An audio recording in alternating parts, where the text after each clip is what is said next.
got a lovely archive of old seed catalogues. If you flick through them, maybe back in the 1930s, for some catalogues you could find 30 or 40 varieties of cabbages, for example. Today, maybe only half a dozen of those are still available for people to buy. Probably about half of those varieties we can't find anymore. We've lost around 75% of our biodiversity, and that's not just what we've lost in the natural world, but also the food that we have on our plates.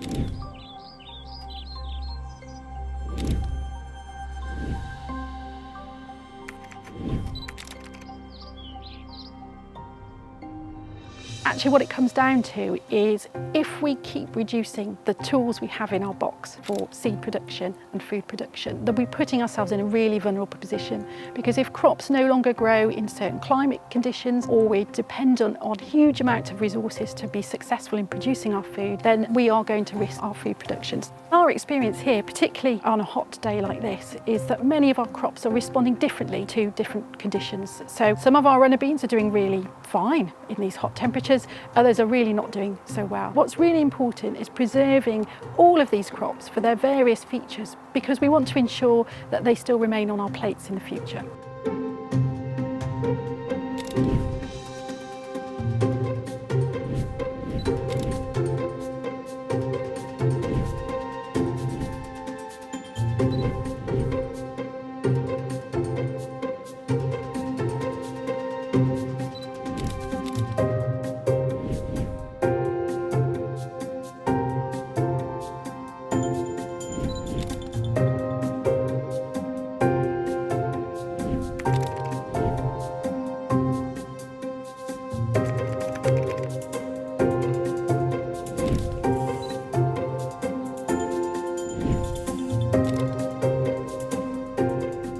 At Garden Organic, we're really pleased to be partnering with Jongga, who are helping to support the Heritage Seed Library in preserving those heritage vegetable varieties. What we're trying to do is produce seed, essentially. So we are growing all of these lovely heritage vegetable varieties for seed each year, whether it's a yellow tomato or a specially long runner bean. We want to keep those varieties true to type, and that's what we do on site here with all sorts of methods and equipment we have.